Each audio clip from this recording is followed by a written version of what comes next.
அனைவருக்கும் வணக்கம். நான் படித்து ரசித்த கதையை நீங்களும் படித்து கேட்டு மகிழுங்கள்.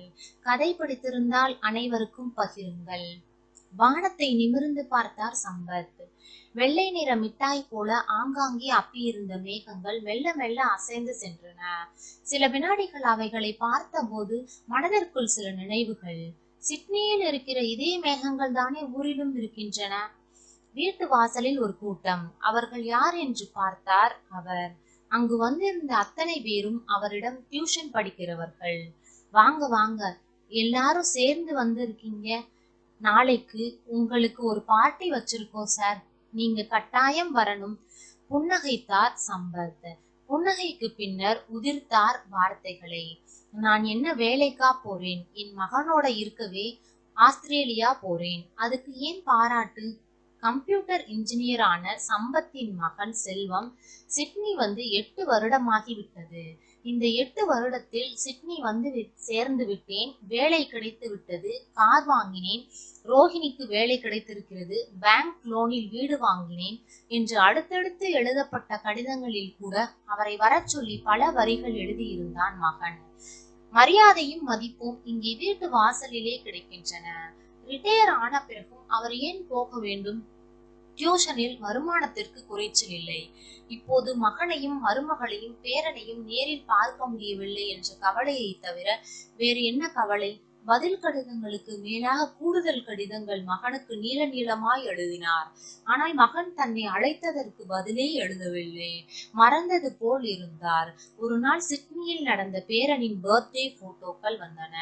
வெள்ளை வெளியேறென்று இருந்த பேரன் பிஞ்சு கரத்தால் கேக் வெட்டும் போட்டோ கை குழந்தையில் பார்த்தது. கமலம் போட்டோக்களை பார்த்து உணர்ச்சி வசப்பட்டு போனாள்.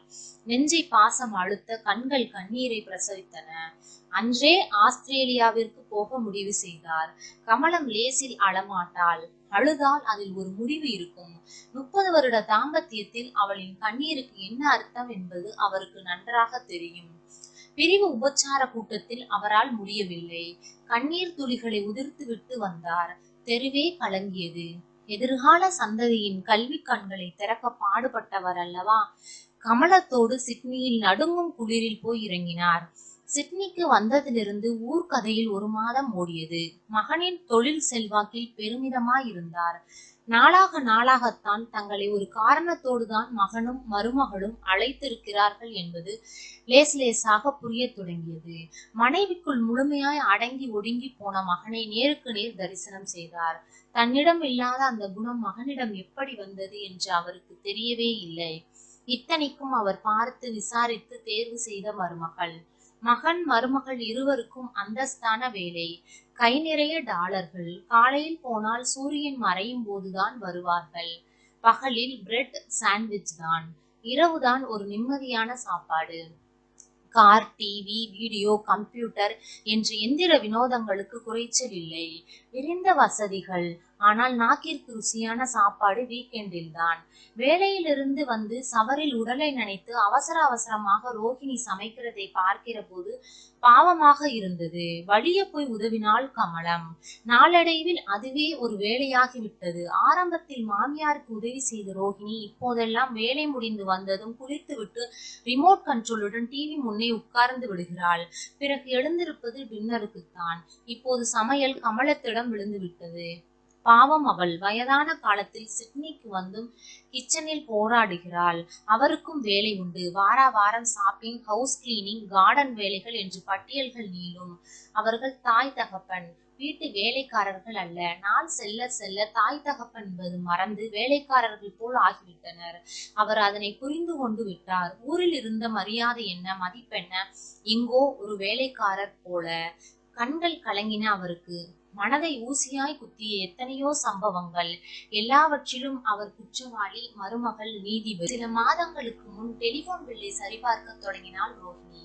சம்பத் மகன் கொண்டு வந்த சிட்னி நியூஸ் பேப்பரில் ஊர் செய்தி தேடிக் கொண்டிருந்தார். பில் 400 வந்திருக்கிறது. லோக்கல் கால் கூட சரியாக இருந்தது. வெளியூர் கால் 2 கூடுதலாக வந்துள்ளது. ஒரு திங்கள் பகல் 2 மணியை போல் $25, இன்னும் ஒரு வெள்ளிக்கிழமை பகல் 2 மணிக்கு $30 கொழும்புவிற்கு பேசியிருக்கிறார்கள். யார் பேசியது? அந்த கால் நீங்கள் பேசினதா? சம்பத் சடார் என்று நியூஸில் இருந்து மீண்டு சொன்னார். நான் தான் கொழும்புக்கு பேசினேன். சதாசிவம் ஆபீஸ்க்கு கால் போட்டேன். $55 டெலிபோன் பேசினதுக்கு 10 கடிதங்கள் எழுதி இருக்கலாம். அப்படி என்ன அவசரம்? இங்கு உழைக்கிற காசு டெலிபோனுக்கே சரி என்று ஆங்கிலத்தில் பேசிவிட்டு தமிழில் சொன்னால் ரோஹிணி. டெலிபோனை கட் பண்ணினாதான் உழைக்கலாம். தோள்பட்டை வரை தொங்குகிற முடியை குலுக்கி கொண்டு போனாள் அவள். இங்கு வருவதற்கு முன்பு இடுப்பு வரை தொங்கிய முடி குறுகிவிட்டது. வெள்ளைக்காரர்கள் போல் முடி வெட்டியதற்கு சொன்ன காரணம், குளிர்காலத்தில் குளித்துவிட்டு தலைமுடி காய நேரம் எடுக்குது, அடிக்கடி தலைவலி வருகிறது என்பதுதான். ஆனால் ஆபீஸில் வெள்ளைக்காரிகளின் ஹேர் ஸ்டைலில் அவள் மயங்கியதே உண்மையான காரணம். அவரின் இதயம் இன்னொரு தாக்குதலை தாங்கியது. ஊரில் இருக்கும் போது கவலைகளோ சஞ்சலங்களோ இல்லாமல் மதிப்புக்குரியவராக இருந்ததை ஒரு முறை எண்ணி பார்த்தார். இன்று எல்லாவற்றுக்கும் வற்புறுத்தி கேட்டு வாங்கி செய்ய வேண்டியிருக்கிறது. சிலது கேட்டாலும் இல்லை. அப்படித்தான் டிசம்பர் விடுமுறையில் ஒரு சம்பவம். மகனும் மருமகளும் பேரனும் காரில் மெல்போர்ன் புறப்பட்டார்கள். இவருக்கும் போக ஆசை. அவரோடு காலேஜில் பணியாற்றிய ராமலிங்கம் மெல்போர்னில் இருக்கிறார். அவரை பார்க்க வேண்டும். காரில் தானே போகிறார்கள், தானும் போகலாம் என்றால் ஒரு பெரிய காரணத்தையே மகன் வைத்திருக்கிறான். உங்களையும் அம்மாவையும் கூட்டிக் கொண்டு போகலாம் தான். எல்லோரும் போனால் வீட்டை யார் பார்ப்பார்? வீட்டிலே யாரும் இல்லைனா சிக்கல் தான். அதனால் நீங்களும் அம்மாவும் வீட்டில் இருங்க. ஈஸ்டருக்கு போகலாம் என்று கூறி மூவரும் கிளம்பி சென்றனர். ஈஸ்டரும் வந்து போனது. மெல்போர்ன் போகிற பயணம் வரவே இல்லை. பேரனை பஸ் ஏற்றி ஸ்கூலில் விட்டு திரும்பிய சம்பத் கதவை திறந்த போது கமலத்தின் குரல் கிச்சன் ஜன்னல் வழியாக வந்தது. பாக்ஸ்ல லெட்டர் இருக்கா பாருங்க. 3 கடிதங்கள் தட்டுப்பட்டன. லெட்டரை எடுத்துக்கொண்டு அந்த வீதியை பார்த்தார். வீதியில் எவரும் இல்லை. எப்போதாவது தான் சில கார்கள் ஓடும். ஆங்காங்கே புதிய வீடுகள் கம்பீரமா நின்றன. 1-2 கட்டிடங்கள் வீடாகாமல் இருந்தன. அது சிட்னியில் புதிதாக உருவாகி வரும் குடியிருப்பு பகுதி. இப்போது பலரும் பேங்க் லோன் வாங்கி வீடுகளில் உட்கார துவங்கி இருக்கிறார்கள். பல மொழிகள் அந்த பகுதியில் நடமாட துவங்கி இருக்கின்றன. அந்த வீட்டிற்கு இடது பக்கத்தில் சீக்கியன், வலதுபுறத்தில் அரபி, எதிர்பக்கத்தில் பீஜிக்காரன். அவர்களை ஞாயிறுதான் பார்க்கலாம். ஏனைய நாட்கள் காலையில் போகிறார்கள், இருட்டில் வருகிறார்கள். ஒரு இயந்திரமயமான வாழ்வு. அவருக்கு இந்த வாழ்க்கை முறை பிடிக்கவே இல்லை. அவரை பொறுத்தவரையில் அது ஒரு திறந்த வெளி சிறைச்சாலை. எவராலும் 10 நிமிடம் நின்று பேச முடியவில்லை. ஓடிக்கொண்டே இருக்கிறார்கள்.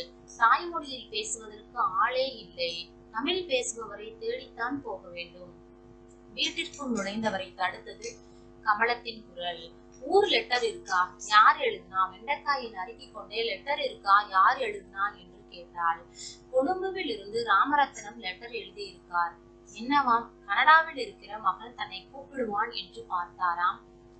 அவன் கனடாக்காரியை கட்டி கொண்டானாம். அதை கூட அவன் எழுதவில்லை, வேறு யாரோ சொல்லித்தான் அவருக்கே தெரியுமாம்.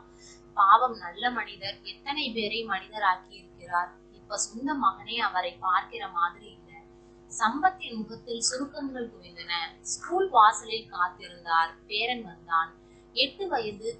தமிழ் அவன் வாயில் நுழையாது. வந்த புதிதில் அவனோடு தமிழில் தான் பேசினார். ஸ்கூல் விட்டு வந்ததும் தமிழ் சொல்லிக் கொடுத்தார். மெல்ல மெல்ல பிஞ்சு நாட்டில் தமிழ் படர்ந்தது. அது கேட்பதற்கு இன்பமாக இருந்தது. இலக்கணம் புரியாத அவன் பேச்சு வேடிக்கை மீறும். தன்னோடு தமிழில் தான் பேச வேண்டும் என்று சொன்னார். பேரன் பேசினான். ஒரு நாள் பக்கத்து வீட்டு நாய் அவர்கள் வீட்டுக்குள் நுழைந்து விட்டது. தாத்தா, அடுத்த வீட்டு நாய் நம்ம வீட்டுக்கு வந்தான் என்றான். வந்தது என்று திருத்தினார். இன்னொரு நாள், தாத்தா, என் கிளாஸ்மேட் மூர்த்தி வந்தது என்றான். வந்தான் என்று சொன்னார்.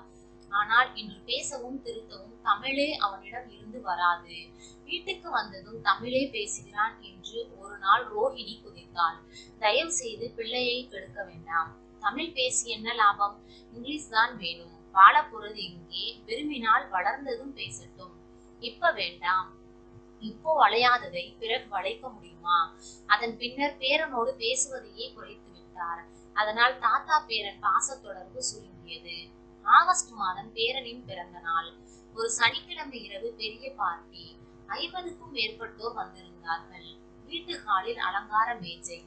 மேஜைக்கு மேலே விதவிதமான உருவத்தில் பல்வேறு நிறத்தில் பலூன்கள் ஆடின.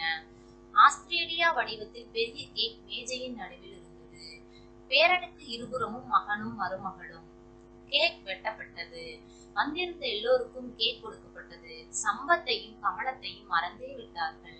அதிகாலை 4 மணிக்கு எழுந்து கமலம் 5 நிமிடம் உட்காராமல் வேலை செய்தாள். மேஜையில் குவிந்திருந்த வடை, முறுக்கு, சமோசா, லட்டு, மிக்சர் எல்லாம் அவள் கைவண்ணத்தில் உருவானவை. சம்பத்துக்கும் தலைக்கு மேல் வேலை. பாத்திரம் கழுவுவது, காய்கறி வெட்டுவது, ஹவுஸ் கிளீனிங் என பல வேலை. ஹாலில் கூத்தும் கும்மாளமும் இருந்தது. பர்த்டே பார்ட்டி என்ற பெயரில் பியர் கேன்கள் திறக்கப்பட்டன. பாடல்கள் வேறு. பார்ட்டி என்றால் ஒரு சத்தம் வேண்டும் தானே. கமலம் கிச்சனை விட்டு வெளியே வரவில்லை. கிச்சனில் இருந்து எல்லாவற்றையும் பார்த்தாள். ஹாலுக்குள் அங்கும் இங்கும் ஓடிய பேரனை பார்த்து ஏங்கினார் சம்பத். பேரனை குறை நினைக்கவில்லை. அவர் அந்நிய கலாச்சார காட்சியில் ஆடிக்கொண்டிருக்கிற இளங்குருத்து. அவனுக்கு தாய்மொழியை, தாய் கலாச்சாரத்தை அடையாளம் காட்ட வேண்டியவர்கள் பெற்றோர்கள். அவர்கள் கண்ணை மூடிக்கொண்டிருக்கும் போது யார் என்ன செய்ய முடியும்? கமலம் வடை சாப்பிட்டு கொண்டிருந்த போது பேரன் கிச்சனுக்கு ஓடி வந்தான். ஓ ஓல்டு மேன், நீங்க இங்க இருக்கீங்க, நான் உங்களை தேடிக் கொண்டிருந்தேன் என்று அவன் ஆங்கிலத்தில் பேசிவிட்டு கையில் இருந்த கேக் துண்டுகளை இருவருக்கும் கொடுத்தான். அவர் பிறந்த நாள் வாழ்த்துக்கள் சொல்லுவதற்குள் பேரன் ஓடிவிட்டான். ஒரு கணம் மனம் கஷ்டப்பட்ட சம்பத், இவன் கிளிப்பிள்ளை, எவரோ சொன்னதையே சொல்லுகிறான், இவனை கோபித்து என்ன செய்ய என்று தன்னைத்தானே தேற்றிக் கொண்டார். வீடே வெறிச்சோடியது. இரவு 2 மணிக்கு. சம்பத்தும் கமலமும் படுக்கையில் விழுந்த போது மணி 3 ஆகிவிட்டது. பெட்ரூம் கதவை மூடிவிட்டு அவளை கட்டி பிடித்து அழுதார் சம்பத். அவளுக்கு ஒன்றும் புரியவே இல்லை. கமலம், இந்த வீட்டில் நானும் நீயும் இருக்கத்தான் வேண்டுமா? கமலத்திற்கு கண்கள் கலங்கின. அவர் அழுததை அவள் பார்த்ததே இல்லை. நீயும் நானும் இங்கு ஒரு வேலைக்காரர்கள் மட்டுமே. நமக்கு குடும்ப மூத்தவர் என்ற மரியாதையே இல்லை. இதனை ஏற்றி இங்கு இருக்க வேண்டுமா? நான் ஊருக்கு போக போறேன். நீ என்னோடு வருகிறது என்றால் வா. கமலம் அழுது கொண்டே சொன்னாள், உங்களோடு நானும் வருகிறேன். 10 நாட்களாக பேரனை ஸ்கூலுக்கு கூட்டிக் கொண்டு போகிற வழியில் ஏதாவது ஒரு வேலை கிடைக்குமா என்று நுழைந்து பார்ட் டைம் வேலை ஒன்றை தேடிக்கொண்டார். 6 மாதம் அந்த வேலைக்கு சென்றார் சம்பத். பேரனை கூட்டி வருகிற வேலையை கமலம் செய்தாள். ஊருக்கு செல்வதற்கு அவர் டிக்கெட்டையும் எடுத்துக்கொண்டார். டிக்கெட் எடுப்பதற்காகவே 6 மாதம் பார்ட் டைம் வேலை செய்திருக்கிறார். 6 மாதத்திற்கு பிறகு ஒரு நாள், செல்வம், நானும் அம்மாவும் ஊருக்கு போக போகிறோம். டிக்கெட் வாங்கிவிட்டேன். இந்த வாழ்க்கை எனக்கு பிடிக்கவே இல்லை. அப்பா என்ற வார்த்தைகள் செல்வம் உதட்டுக்குள்ளேயே சிக்கின. கண்கள் அப்பாவின் கையில் இருந்த டிக்கெட்டுகளை பார்த்தன. ரோஹிணி இன்னும் வேலையிலிருந்து வரவில்லை. நன்றி. கதை பிடித்திருந்தால் லைக் பண்ணுங்க, ஷேர் பண்ணுங்க, சப்ஸ்கிரைப் பண்ணுங்க. உங்களுடைய கருத்துக்களை கமெண்ட் பாக்ஸில் தெரிவிக்கவும். தங்கள் ஆதரவிற்கு நன்றி.